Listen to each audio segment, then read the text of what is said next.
Alright, so for the other two inhibition exercises, we're going to try to inhibit the latissimus dorsi, which is causing a lot of the arms falling forward, as well as the thoracic spine, which has had a lot of tight, short structures.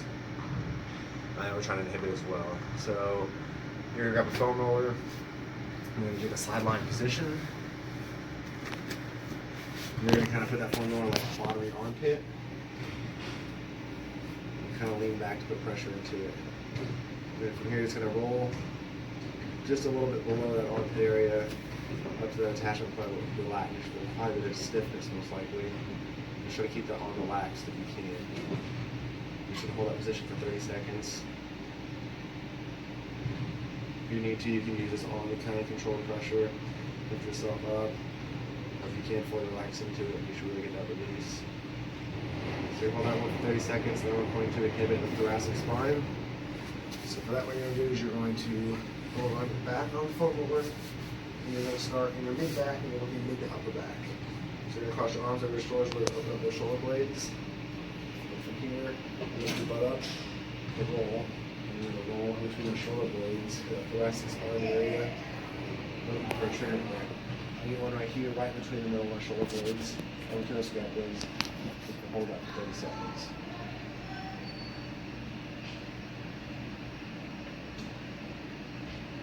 Once you're done with that, you're going to move on to the lengthening techniques. So for inhibition, one of the first exercises we're going to do is we're going to inhibit the pec major and minor. Using the foam roller is kind of hard to use to get to that muscle just because of the contour of the body and the positioning of your head and neck. So you can use a ball. This is a specific ball for soft tissue release, but you can use baseball, tennis ball, just kind of whatever you want. They have varied densities, so that's kind of the main difference. All you're going to do with this is the best way is you're going to get up against a solid structure. We can stand up, so I'm going to use a wall. And you're going to place the ball kind of in line with the pec area that you're trying to target. And just like you do on foam rolling, you're going to roll around looking for a trigger point. You can move your arm up if you have to get it. And most people with their rounded shoulder posture won't have much trouble. So if mine's right here, I have a pretty good one there. I'm just going to sit on that for 30 seconds, taking some deep breaths. Making sure I'm leaning my weight into the ball and into the wall.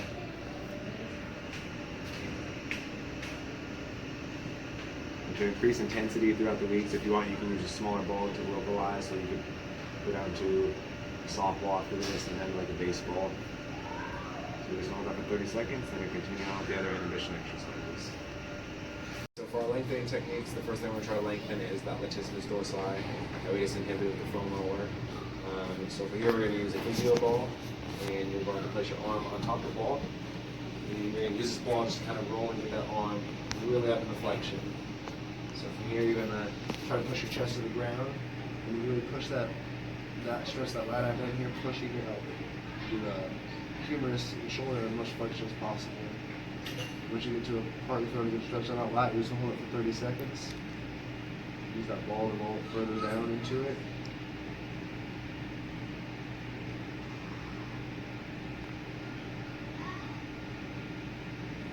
Really try to relax this arm if you can. And then after you release the lat, we're going to try to release that pectoral group that we got with the ball. So we go into a wall here, we're 90-90. So we're going to be 90 degrees here, keep the elbow at 90. We're trying to push that pec forward. Pull that shoulder back into a little bit of extension. Really feel that stretch across here, the pec major and minor. If you can, try to keep your hips under you, don't really your body curve, make your whole body move forward. And you can kind of play with the angles to get different parts of that pec. So you can move the arm up, you can move it down, just whatever you do to feel that tightness. I feel most of mine up here a little bit. And there should be that spot you're going to hold that for 30 seconds. And after that, we're going to do the upper trap. Whichever upper trap you're trying to get, which hopefully inhibit a little bit with that thoracic spine, get in the upper portions of it. If I'm trying to lengthen my right upper trap, I'm going to put my right arm behind my back. And I'm just taking my head and going straight in the lateral flexion in the opposite direction. I'm a little bit over pressure. Feel that stretch. Go on that upper portion to the side. So you'll see it's really important to get that arm behind you, keep that shoulder pressed down, because if you elevate it, you lose that stretch. So really keep that shoulder pressed. And you're just going to apply slight level pressure and that lateral flexion. You want to excessively push this with this being a sensitive area and generally very tight. Just hold this for 30 seconds. And then after that, that's all the lengthening techniques, so you'll then go to activating those underactive structures. Okay, so for one of the activation exercises, we're going to use external rotation. We're going to use that to activate the rotator cuff. We're going to use a band for this specific exercise just to make it a little more low impact.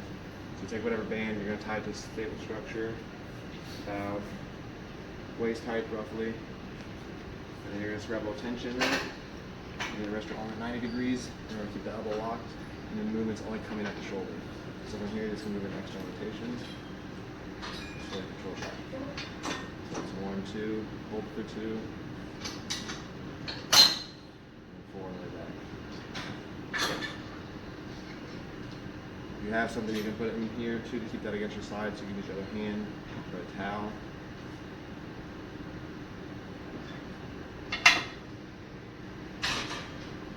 And then you're really trying to target that infraspinatus. It's over, that's like underactive whenever you have that rounded shoulder posture. So make sure you're keeping good posture during this. Coming out, holding it, and back in. Alright, so for one of our activation exercises, we're going to do the floor cobra. And we'll progress this later on through the program to the ball cobra, you'll see, and then some ball combinations. We're going to start the floor cobra just because it takes out a lot of the stability factor, and you can really just work on that extension to activate those rotator cuff muscles on the back side of the shoulder. So you can just do body weight just for the easiest progression. So you're just going to lay on the ground, and then from here, just lifting up the shoulders into extension. Hold it for 2 seconds, slow it go down. We're just keep those shoulder blades together. Come down.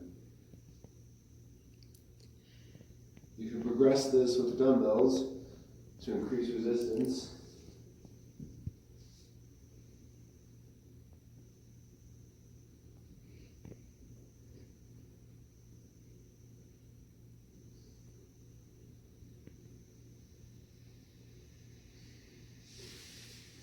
And then after that, we're going to do the push-up plus.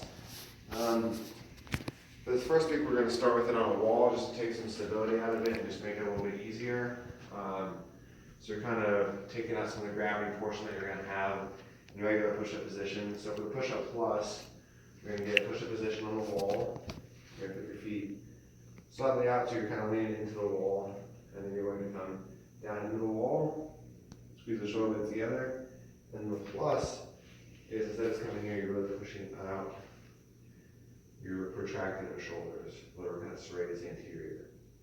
And you're going to come back, squeeze them together, really push the shoulders out. You can come up on your fingertips a little bit to get a little more plus out of it, a little more protraction.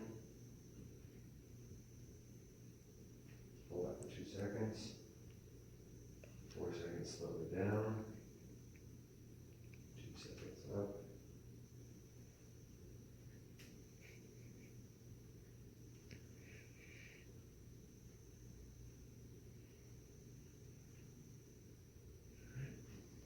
So for our integrated exercise, for the shoulder over posture, as well as the arms falling forward, we're going to do a squat to row to start in week 1 before we progress on to things like the lunge and press and step up and press. So for squat and row, you're going to get a cable stack. You're going to grab 2 individual cables, and you're going to get a shoulder width stance. From here, you're going to squat down, it's normal, and then you're going to keep tension on this, and when you come up, you stand up, and you're going to row at the top. So it's going to look like this.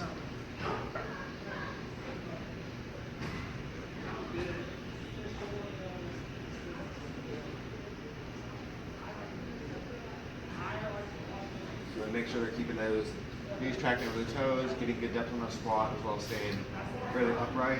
You don't want to elevate the shoulders excessively off the row.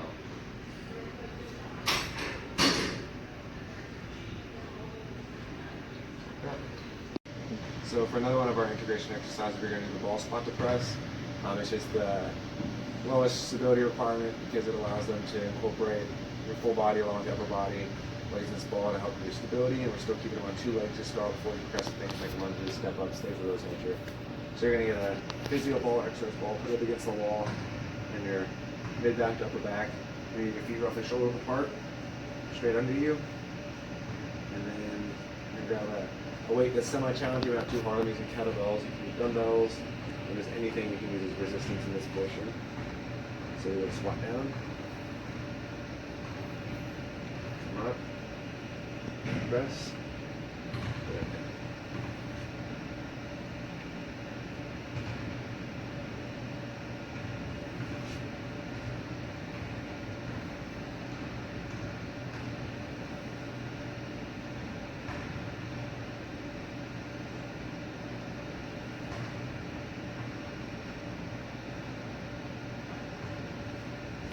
Like that. Another integration exercise, we're going to use the standing chest press or table press. With this, you just part more stability because you're having to stand while also keeping some core stability and using your arms. So with this one, we're using a cable stack, a TRX band, or whatever else you have access to. With this specific one, we're going to get a staggered stance. So the feet are going to be split just for balance and stability. These are going to be at shoulder height roughly. We're going to bring them out, right in front of the shoulders, kind of like you're doing a standing bench press. And stabilize your core.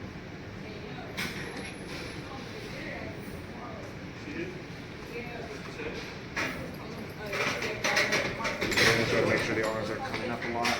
Keep the shoulders down. And I'm also going to have you switch legs halfway through just so that I work both sides of the body a little bit more evenly. So we're going to get set still. Okay.